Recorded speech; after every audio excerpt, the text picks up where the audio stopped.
দর্শক, বেগম খালেদা জিয়ার লন্ডন পৌঁছানোর আরও খবর জানাতে এই মুহূর্তে আমাদের সঙ্গে লন্ডন থেকে সরাসরি যুক্ত হচ্ছেন টিভি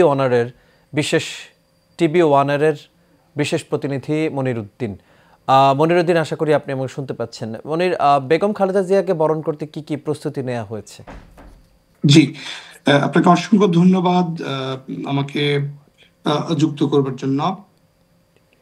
আমরা যতটুকু জানতে পেরেছি, লন্ডন হিথ্রো বিমানবন্দরের ভিআইপি টার্মিনালের যেখানে বেগম জিয়াকে বহনকারী বিশেষ এয়ার অ্যাম্বুলেন্সটি ঠিক একটু পরেই অবতরণ করবেন। ৯:৩০ যেটি অবতরণ করার কথা রয়েছে এবং বেগম জিয়াকে গ্রহণ করার জন্য তারেক রহমান এবং জুবাইদা রহমান সহ নেতাকর্মীরা সেখানে উপস্থিত রয়েছেন। বিএনপির যুক্তরাজ্য সভাপতি এম এ মালিক এবং সাধারণ সম্পাদক বেশ কিছু নেতাকর্মীরা সেখানে উপস্থিত রয়েছেন। তবে অন্যান্য সময়ের মতো খুব বেশি নেতাকর্মীদেরকে বিমানবন্দরে অহেতুক ভিড় বাড়াতে নিষেধ করেছেন, নির্দেশনা দিয়েছেন তারেক রহমানের পক্ষ থেকে। আর এই কারণেই সেখানে খুব আগের মতো আমরা যেভাবে দেখেছি হুড়াহুড়ি এই ধরনের ব্যাপারটি আমরা দেখিনি। বাট সেখানে বিএনপির যারা নেতৃস্থানীয় রয়েছেন তারা সেখানে উপস্থিত রয়েছেন বেগম জিয়াকে রিসিভ করবার জন্য। মনির, আমি আরেকটা বিষয় জানতে চাই।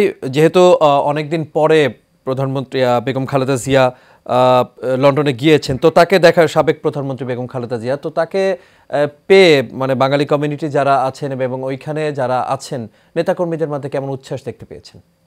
জি জি, নিশ্চয়ই নিশ্চয়ই। অনেকদিন পরে যেহেতু তারা বাংলাদেশের পাশাপাশি ইউকে এবং যুক্তরাজ্যের নেতাকর্মীরা মুখিয়ে আছেন আসলে বেগম জিয়াকে এক নজর দেখবার, নিশ্চয়ই তারা অনেক খুশি এবং তারা চাচ্ছেন তাদের প্রিয় নেত্রীকে একবার দেখে ডেফিনেটলি তারা অনেক খুশিতে আছেন এবং তারা মুখিয়ে আছেন তার সাথে দেখা করার জন্য। আপনি নিশ্চয়ই জানেন এটি আসলেই যতটা তাদের রাজনৈতিক সফর না, তার চেয়ে বেশি তার শারীরিক যে চিকিৎসা নেবার জন্য।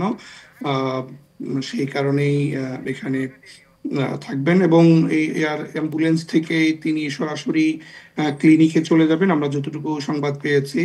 ঠিক এই মুহূর্তে আমাদের সাংবাদিক, আমাদের কলিগ রয়েছেন বিএফি টার্মিনালের সামনে। আমি একটু আগেই তার সাথে কথা বলেছি।